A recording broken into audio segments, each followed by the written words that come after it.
Ícone de boneco correndo, segurando um chapéu de formatura. Setas cruzam a tela de baixo para cima. Uma sequência de imagens aparecem onde o boneco passa por etapas e chega à formatura. Logo é Jatec. Curso técnico em administração. Estoques, competência 2. Compreender a classificação de estoques por níveis de valor. Letícia Mello.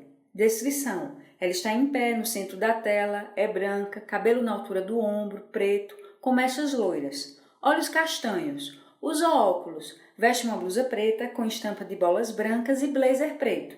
Usa colar e brincos, visto da cintura para cima. Ícone de play vermelho.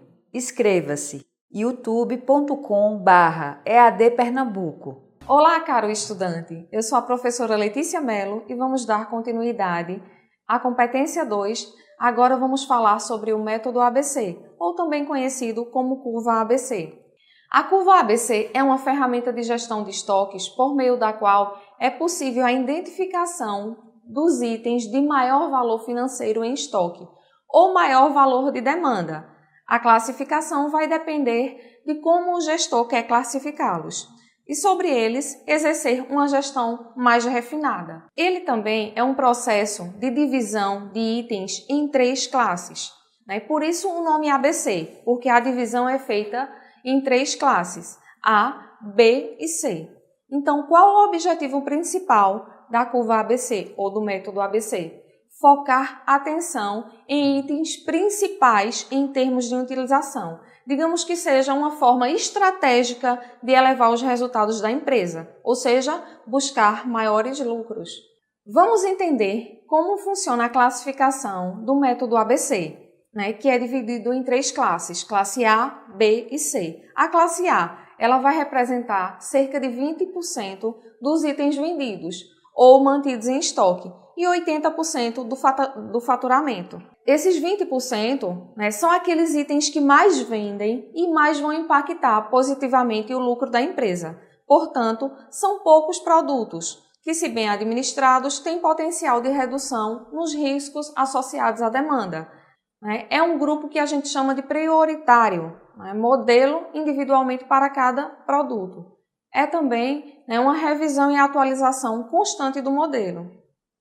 A classe B ela vai representar cerca de 30% dos itens que são vendidos ou mantidos em estoque e 15% do faturamento. Então, observe que a classe B ela vai impactar menos do que a classe A, porque a classe A são aqueles produtos chamados os meninos de ouro da empresa, né? Aqueles que o gestor ele tem que ter um olhar bem especial. Já os itens da classe B, eles são aqueles intermediários que vendem, né, trazem retorno, porém eles não precisam, né, ter todo aquele brilho, ter todo aquele olhar do gestor. A classe C, ela representa cerca de 50% dos itens vendidos ou mantidos em estoque e 5% apenas do faturamento. Ou seja, o retorno dos itens da classe C, eles impactam menos no faturamento, né? São aqueles itens que é preciso que a empresa tenha, porém não precisa, né, o gestor ter tanto olhar para ele. Eles justificam menos atenção por parte da administração. Para entendermos melhor como funciona a curva ABC, observe o gráfico. Nele estão representadas 3 cores, a vermelha, a azul e a laranja. Na vermelha estão os itens que o gestor classificou como prioritários, né? Ele colocou eles no grupo A, ou seja, aqueles que a empresa, né, está dando a maior atenção, porque são aqueles que impactam mais nos lucros. Então, qualquer estímulo às vendas vai ser focado nessa classe, nesses produtos. No grupo B, né, na letra azul, observe que estão aqueles itens que impactam no lucro, mas nem tanto, né, menos do que o A. Porém, eles precisam ter um olhar especial. Já na parte laranja, estão os itens que são classificados no grupo C, que são aqueles itens que a empresa precisa manter, mas eles não impactam tanto o lucro. A curva ABC, né, ela tem uma associação com o princípio de Pareto. O princípio de Pareto ele diz o seguinte, que 20% dos fatores, né, são aqueles que representam 80% no impacto, no resultado da empresa. Já 80% dos fatores representam apenas 20% de impacto, né? Ou seja, o olhar do gestor, né, o olhar da área de gestão precisa ser focada nesses 20%, porque são eles que vão elevar o resultado da empresa. Agora que entendemos como funciona a curva ABC, vamos para outra parte da nossa competência, que é falar sobre a avaliação de estoques. Você já ouviu falar sobre a avaliação de estoques? Você sabe a importância da avaliação de estoques para uma empresa? Vamos entender melhor, então, essa importância. A avaliação de estoques, ela influi no custo dos bens vendidos ou das matérias-primas usadas na produção. Ela é feita com base no preço dos itens existentes no estoque. Lembrando que, quando eu reabasteço meu estoque, eu estou tendo custos, né? Eu estou investindo em estoques para que eu possa depois vendê-los. As formas de avaliação de estoques utilizadas no nosso país utilizam 3 métodos, que são custo médio, PEPS e o EPS. Né? O PEPS também é conhecido como FIFO e o EPS também conhecido como LIFO, que são siglas internacionais. A avaliação desses métodos busca o quê? Assegurar que o capital imobilizado em estoques seja o mínimo possível, né? E assegurar também que estejam de acordo com a política da empresa, porque para cada tipo de empresa vai ser adotado um método diferente de avaliação de estoque. Além disso, outro fator que justifica a avaliação de estoque é o valor desse capital, né? Para que ele seja uma ferramenta de tomada de decisão. Como é que vai ser manuseado o estoque? Além disso, também evitar desperdícios, como obsolências, roubos, extravios. Vamos agora então conhecer como funciona cada um dos métodos de avaliação de estoques. Para entender como funciona cada um dos métodos de avaliação de estoque, vamos utilizar o exemplo que está no nosso e-book. Tem um exemplo de um estoque de biscoitos em um determinado período de tempo, cuja movimentação foi da seguinte forma. Em 1 de janeiro, houve uma compra de um biscoito no valor de R$ 1,30. Depois, em 2 de janeiro, compra de mais um biscoito no valor de R$ 1,20. Em 3 de janeiro, outra compra de um biscoito também, só que dessa vez o preço foi menor, foi apenas de R$ 1,00. Observe que os valores de aquisição dos biscoitos decresceram ao longo do tempo. Depois, passadas essas aquisições, teve uma venda, então foi a primeira venda de um biscoito. E aí, quanto é que fica o custo da venda desse biscoito? Para entender como funciona essa movimentação do estoque de biscoitos pelo método EPS, observe a ficha na tela, a ficha de controle de estoque. Nela tem as aquisições na parte verde, que indica por data, em ordem cronológica, dia 1/1, que foi adquirido uma unidade de R$ 1,30. Observe na horizontal a linha de saldo, que aí o estoque termina com o saldo na data de 1/1 com o valor de R$ 1,30, que foi o valor da unidade de biscoito adquirida. No dia 2, foi adquirida outra unidade de biscoito ao valor de R$ 1,20. Então, o saldo no dia 2/1 fica da seguinte forma. Ele vai ter uma unidade de R$ 1,30 e uma unidade de R$ 1,20, totalizando um saldo de R$ 2,50. Esse vai ser o saldo de estoque nessa data.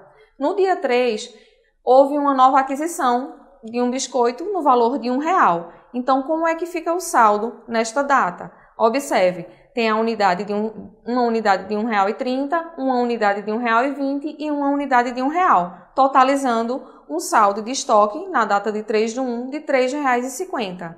Já no dia 4/1 não houve aquisições, houve apenas uma venda, que representa uma saída de estoque.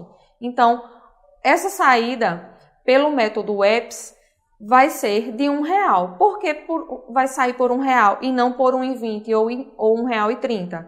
O que acontece? Pelo método EPS, é considerado a última unidade que entrou, ou seja, o EPS, o último que entra, primeiro que sai. Então, o último que entrou foi no dia 3/1, que foi no valor de R$ 1,00. Então, a baixa pelo estoque vai ser dessa unidade que foi adquirida por último. Então, o saldo de estoque vai ficar como? uma unidade de R$ 1,30, uma unidade de R$ 1,20, totalizando R$ 2,50. Agora vamos entender como funciona essa movimentação pelo método PEPS. O método PEPS é aquele primeiro que entra, primeiro que sai. A ficha de estoque, as entradas permanecem da mesma forma. No dia 1 entrou uma unidade de R$ 1,30, dia 2 uma unidade de R$ 1,20 e no dia 3 uma unidade de R$ 1,00. O impacto vai ser onde? Na saída, no dia 4/1, quando houve uma venda. Então, ao contrário do método EPS, que saiu o último, no método PEPS vai sair o quê? O primeiro que entrou, que no caso foi uma unidade de R$ 1,30. Então, observe como fica o saldo pelo método PEPS. Vai ficar uma unidade de R$ 1,20, uma unidade de R$ 1,00, totalizando um saldo de R$ 2,20, que é um saldo inferior ao método EPS. O método de custo médio, também conhecido como média ponderada, ele tem como base a fixação do preço médio entre as entradas e as saídas. Para saber o valor de cada item, é preciso dividir o valor total dos custos dividindo pelas unidades adquiridas. E aí cada entrada de produtos vai então alterar esse custo médio. Observe na ficha de controle como fica a média ponderada. Observe na ficha de controle de estoque como então fica a movimentação pelo método da média ponderada. As entradas permanecem iguais, na sequência cronológica. O que vai impactar, mais uma vez, é apenas nas saídas. Observe que na saída, a média ponderada, o valor da unidade fica R$ 1,17. Então, os itens que ficam no saldo, eles têm o mesmo valor. Já no método PEPS e o EPS, os itens ficam com valores diferentes. Então, o valor total, no caso, para 2 unidades a R$ 1,17, fica de R$ 2,34. Esse é o saldo final pelo método da média ponderada, ou custo médio. Então, fazendo uma análise geral dos 3 métodos PEPS, EPS e média ponderada, observe a diferença das unidades do custo do estoque e o saldo final. No método EPS, o saldo fica mais elevado, porque saiu a última unidade que foi adquirida e esta, no caso, foi de menor valor. Já o método PEPS, ele ficou o de menor valor. Lembrando que o método PEPS, ele é o mais indicado, ele é o que é aceito pela legislação contábil. Todos os 3, eles são aceitos pelo fisco, tá? Porém, pela contabilidade é apenas o método PEPS. Então, o gestor da empresa, ele vai analisar qual método é mais adequado aplicar na empresa. Eis a importância de saber todos os métodos para saber qual a estratégia para ser utilizada nesse controle de estoque. Chegamos ao final da competência 2. Espero que você tenha gostado bastante. E em caso de dúvidas, estamos à disposição. Obrigado pela atenção e até breve. Tela vermelha com ícone de play. Inscreva-se. Ative as notificações.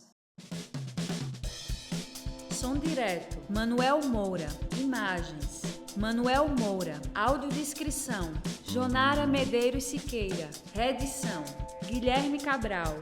Victor Lins. Direção de arte. Guilherme Cabral. Professor autor. Letícia Melo. Design educacional. Deisiane Gomes Vazante. Coordenação do curso. Letícia Melo. Coordenação executiva. George Bento Catunda. Renata Marques de Otero. Coordenação geral. Maria de Araújo Medeiros Souza. Maria de Lourdes Cordeiro Marques. Videoaula produzida em março de 2020.